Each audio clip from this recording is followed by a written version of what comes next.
के तपाईँ नेपालबाट कोरिया आउने सोचमा हुनुहुन्छ? यदि हो भने यो भिडियो अन्तिमसम्म हेर्नुहोस्, किनकि यहाँको वास्तविकता तपाईँले कल्पना गरेभन्दा फरक हुन सक्छ। कोरिया, उज्यालो सहर, ठूलो तलब, सुरक्षित भविष्य। तर के यति मात्रै हो त यहाँको जीवन? म एक नेपाली कामदार हुँ। हाल दक्षिण कोरियामा काम गरिरहेको छु। आज म तपाईँलाई यहाँको सपना होइन, यहाँको साँचो अनुभव बताउनेछु। यो भिडियोले तपाईँको निर्णय बदल्न पनि सक्छ वा तपाईँलाई अझ तयार बनाउनेछ। नेपालबाट कोरिया आउनको लागि सबैभन्दा पहिलो ढोका हो EPS। यो सरकारी प्रक्रिया हो। यसमा तपाईँले कोरियन भाषा परीक्षा पास गर्नुपर्छ। धेरैले सोध्छन् पास गरिहालिन्छ, तर वास्तविकता के हो भने भाषा बिना यहाँ जीवन धेरै कठिन हुन्छ। कारखानामा निर्देशन कोरियन भाषामै हुन्छ। गल्तीले दुर्घटना पनि हुन सक्छ। त्यसैले भाषा परीक्षा केवल पास गर्नका लागि होइन, यहाँ सुरक्षित रूपमा बाँच्नका लागि हो। अब कुरा गरौँ तलबको।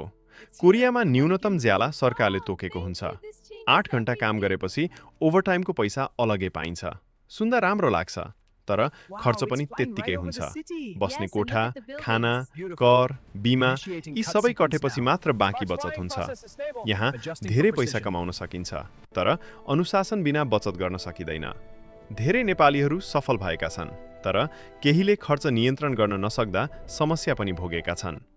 कोरियामा काम सजिलो हुँदैन।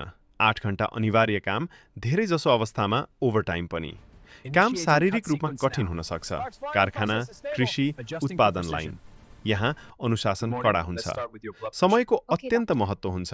ढिला हुनु वा नियम उल्लङ्घन गर्नु सिधै सम्झौता प्रभावित हुन सक्छ। कोरिया केवल कामको देश होइन, यो संस्कृतिको देश पनि हो। यहाँ आदरको ठूलो महत्त्व छ। वरिष्ठलाई झुकिएर नमस्कार गर्ने चलन छ।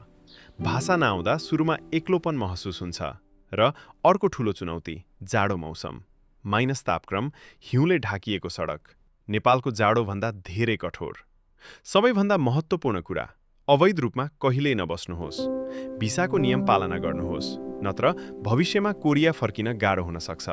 आफ्नो स्वास्थ्यको ख्याल राख्नुहोस्। नियमित जाँच गराउनुहोस्। पैसा कमाउनु मात्र लक्ष्य नबनाउनुहोस्। सिप सिक्नुहोस्, अनुभव बटुल्नुहोस्। कोरिया अवसर हो, तर तयारी बिना यो अवसर भारी पनि हुन सक्छ। कोरिया सपना हो, तर त्यो सपना सफल बनाउन ज्ञान, अनुशासन र धैर्यता चाहिन्छ। यदि तपाईँलाई यस्तो वास्तविक जानकारी मन पर्यो भने लाइक, शेयर र सब्स्क्राइब गर्नुहोस्। अर्को भिडियोमा फेरि भेटौँला। धन्यवाद। 감사합니다.